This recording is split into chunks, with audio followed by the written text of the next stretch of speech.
Welcome to the June update for the Year in Our Garden series.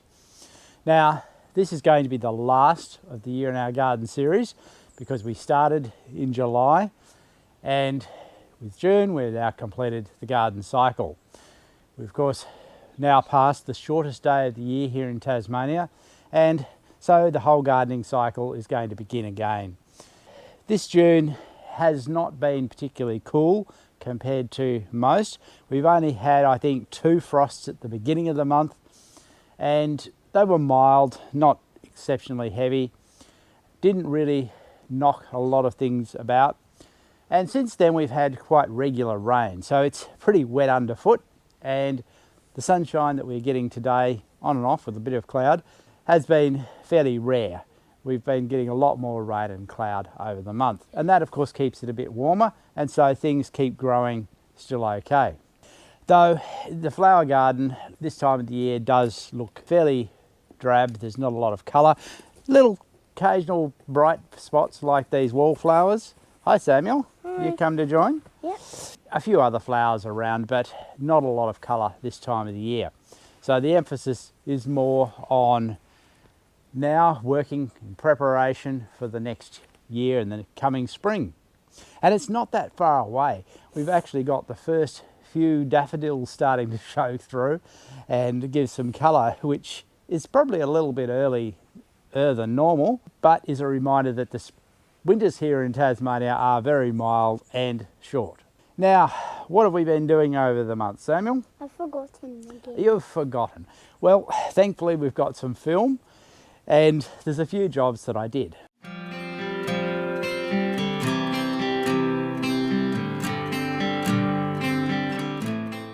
Now the first one that I did was to actually weed the garlic because it was quite messy.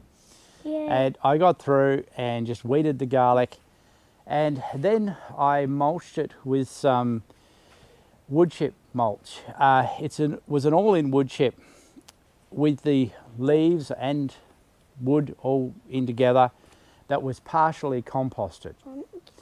And look, it looks a lot better with this on it. This wood chip was given to me by a friend, and we had a couple of trailer loads of it that I initially intended to try to turn into some compost. And I added some blood and bone to it and mixed it in with the loader. Look, with a larger amount like this, it's really a lot of work to do if you haven't got a machine to work with it. And my intention was, and I did begin to mix it once a month, but it's now about 4 months in.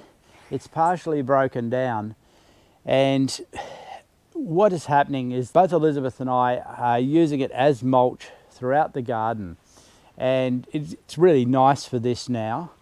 It's not yet compost. There is some heat in it there, but the amount that is left now is not big enough to really generate a lot of heat. So I'm not sure whether I'll end up with any compost at the end. So after getting this done early in the month, I think around about the middle of the month, I went and planted some snow peas. It's mid-June and a rather dismal winter morning here. It would have been a frost, except the clouds came over and just kept it above the frost temperature. But it's the sort of morning where you need some thermal gardening gloves, otherwise you're going to have very painful hands. What I'm out here to do this morning is to clear half of this bed lengthwise, and I'm going to plant some snow peas. Now, the variety that I've been growing for quite a few years is Oregon Dwarf, and I find it goes really quite well. Look, I could have planted them even a couple of weeks earlier, but even planting them now, I find that it gives them a bit of a head start over a spring planting, and you get them a little bit earlier. So, first thing first, I'm going to clean these out, and I'm going to put a little bit more compost on before putting up a trellis. Now, the fact that I'm cleaning out this lettuce and also some of the compost is getting mixed up with it may seem a little bit wasteful, but it's going onto the compost heap. We have lots of other lettuce to harvest, so we're not going to be short of it.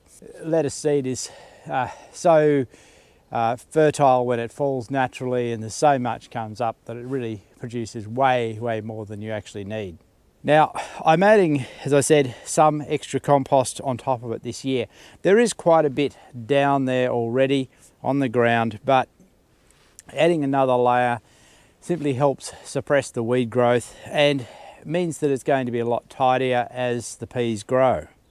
Now, I'm putting up a trellis here, and I've got a piece of reinforcement here, concrete reinforcement. And look, one of the best things I think I ever did was to buy a couple of sheets of concrete reinforcement and cut them up into the trellis sizes that I need. It's worth the investment because you're going to utilize these year after year. It's strong, it's robust, it's going to hold things nice and firm. Look, you can buy sheets about this size, I think, from some hardware stores already cut up.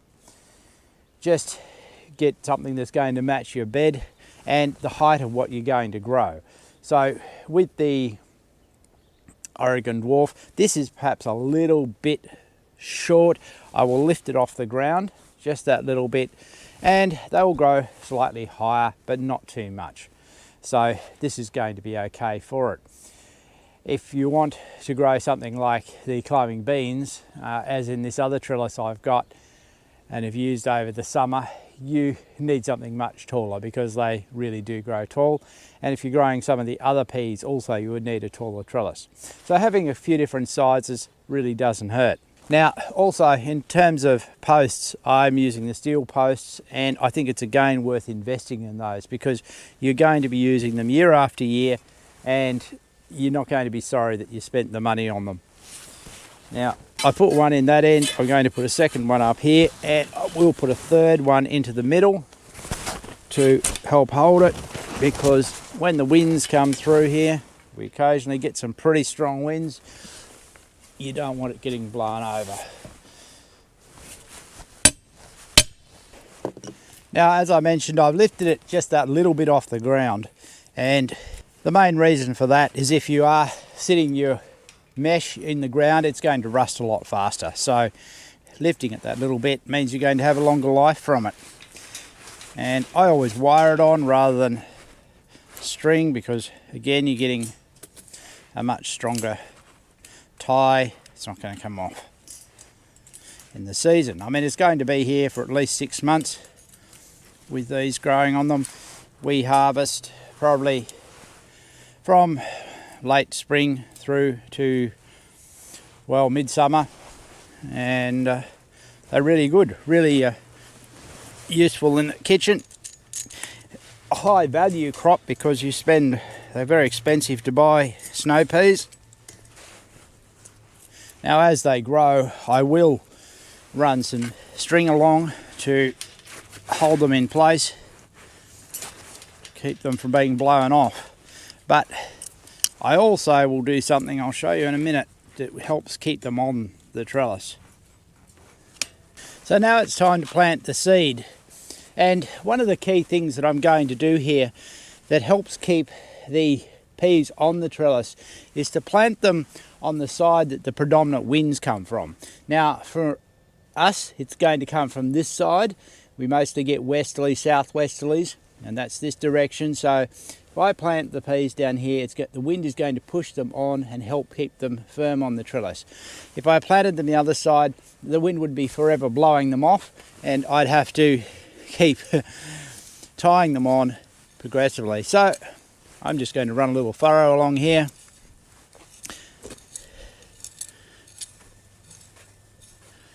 If you haven't seen these little tools, they're a Korean tool called a Homie. Very good for putting in a little furrow like that. And I'm going to just roughly sprinkle this seed along.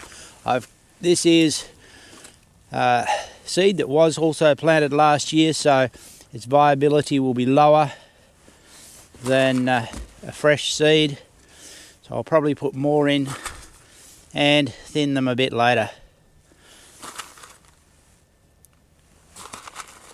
That way I don't have to come back and do a reseed.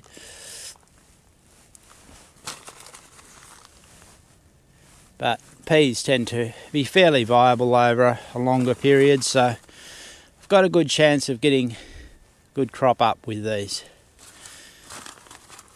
That should be enough. And again, just cover them up. And look, I'm not even going to water these because we have rain within 24 hours coming, and they'll be very quickly underway. We look forward to some snow peas in spring. I have a second job to do here in the greenhouse this morning, and that's to see if there's anything under these sweet potato vines. I didn't actually plant these in here this season. The season before I grew sweet potatoes in here, but I had the capsicums in there over the summer, and these sweet potatoes came up of their own accord, so I just let them grow, and I'm interested to see if there's anything under here. I'm a little bit doubtful because I've generally found if I don't actually plant them with good compost and so on, they don't do so well here, but let's find out. I'm interested to see if there's anything significant down here.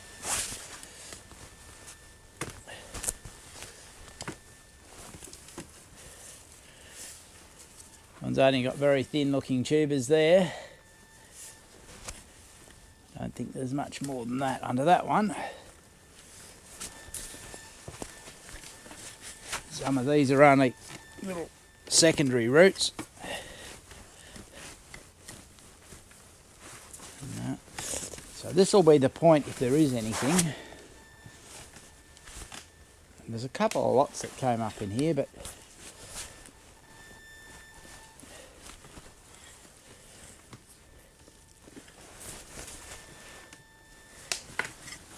quite difficult because it's against the edge of the bed.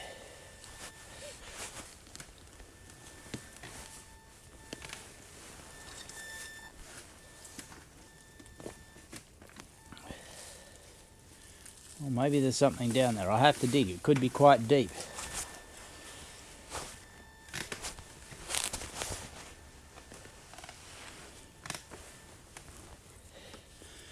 A little bit. They are pretty thin tubers compared to what you would get if you planted them properly. Okay, so those few little roots, you hardly call them tubers, that's the biggest thing there is. Pretty poor. So it really shows that the volunteer sweet potatoes just don't do well. I've usually found that I need to dig a hole, put compost in, plant them on that, and then I get a much better crop. Now the reason I was doing that is because I want to clean this bed up, put some more compost on top, and then I can come back later and put some broccoli plants in it. I haven't actually got them here to plant at the moment. I haven't grown any. I'm going to have to buy some, but at least if I get the bed cleaned up today and prepared, it will be ready when I have them just to put them in. Right, Samuel, what are these plants that we're planting, Samuel? We're planting broccoli today, Broccoli, everyone. okay, good. So, we've got, We're how gonna many need plants are in here, Samuel? Can you count them for me?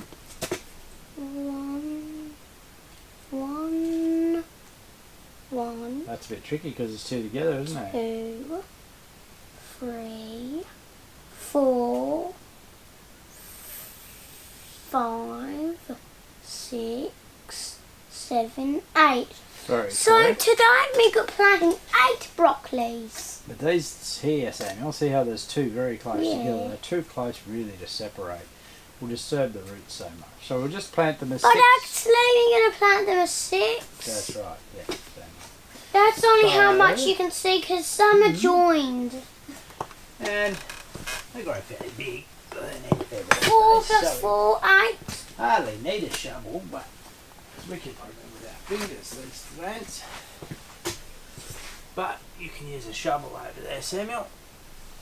Yeah, alright, let's dig. So if I pull these out, Scoop. give you, see where I put those Oh, marks? and I can dig now. See where I put those marks? This one's definitely deep enough. Okay, again, did it? It might be good to make the plant a bit more straight. But it's not an angle. That's better. Alright, grab it by the root. Needs to be a little more deeper. No, Still not deep enough. Right, we'll get your shovel.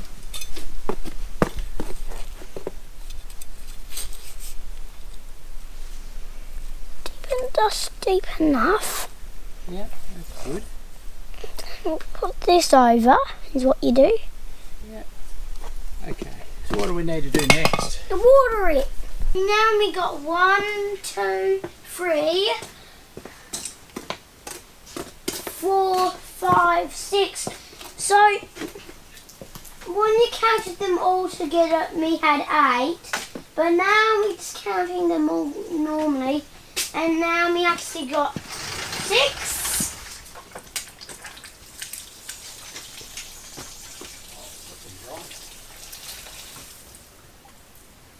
Come on. Whoa. So now I'm watering them. We might change it over. What? Samuel. Oh, now you're making my hands even dirty. Yeah, well, you'll be able to wash them in a minute. Yeah, that's fine. Okay. You love it, don't you, Pat? Yeah, you do love it, don't you? Soil's a bit high. We might actually blow the soil down a little.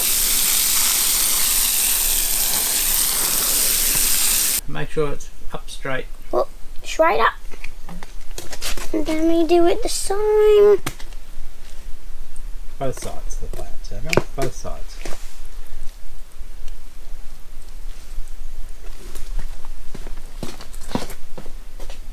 Might be doing this one. Oh, this one isn't. Oh, plant, you got a bit surrounded, did you? And then after a few days, they'll be blasted into a yummy broccoli and it's ready to eat. So this spray head, and Samuel was trying to use it, is a bit blocked. Our water has a lot of, the garden water, the spring water, and has a lot of sediment in it. Now these ones have 3 screws that actually allow you to take the main soaker head, which is the, or spray head should I say, off. And I bought them deliberately because this is quite easy to take off and clean. Some of them are not so easy, but this one is. So the 3 screws out, and then once you've got that off, can I finish it with this, Samuel? Thank you. If it's loose, you can lift it. See if you can lift those now. Not quite. It does. Just lift it up a bit. Let me have a look. There you see all Let me the have a junk look. in there blocking it. Samuel, see all the junk blocking it? And take a look inside. I think this one here is our problem, but I guess while we're cleaning up we might as well clean the rest out too. Good. This one's a bigger screw. It is. Now, you have to be careful when you come in here, because when this Oh, it's gonna leak. comes off, no, there's a little, look at the junk that's in there. There's What's the the red thing? That's the little thing that it clicks around on. Yeah, what do we have to be careful about? That we don't lose any of these little washers mostly. Oh. Because they're the things we want. But we can blow that out with the compressor too, as well as this one. And then it'll all be clean. Kim water?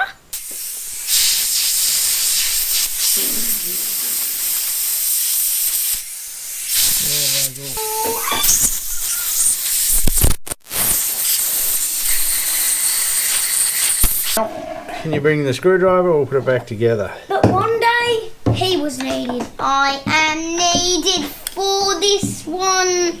It would take me ages to The green one, please. Oh, we just reverse Now the you process. see that I can do better than him to do. And the other screwdriver. Da, da, da. But one day I will do. Sky was needed. Feels much better. So what else is happening here in the greenhouse? Well, you'll remember these potatoes that we put in. You see they're growing really well now. They're really starting to take off. and look really good. Where the corn was, I took out that, cleaned it up and planted more potatoes in it around about the middle of the month, and they are taking off as well. They're going to be a little bit behind these are going to come first, but that's good actually to have them staging a little bit. The spinach here is beginning to grow, but it is fairly slow, and actually the spinach that came up from seed is probably catching up with the transplants, which is often the case, that planting things from seed is often the best way to get your plants going and get them started. One thing that did get affected by the frost was these tomatoes. In the corner where it's closer, they got burnt by the frost through the plastic, actually, being very close to it. But there's still one or two tomatoes on here that are ripening.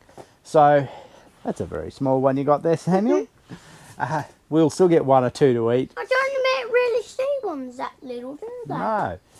But really, these tomatoes are now finished, and probably within a couple of weeks I can pull them out and start preparing for the next crop. Other than planting the snow peas, I haven't really done anything more here in the raised beds. All that you see is a little bit of extra growth. There are other jobs to do here. There is parsnips that have to be dug across winter, and then I'll be able to move on with the bed in the corner there.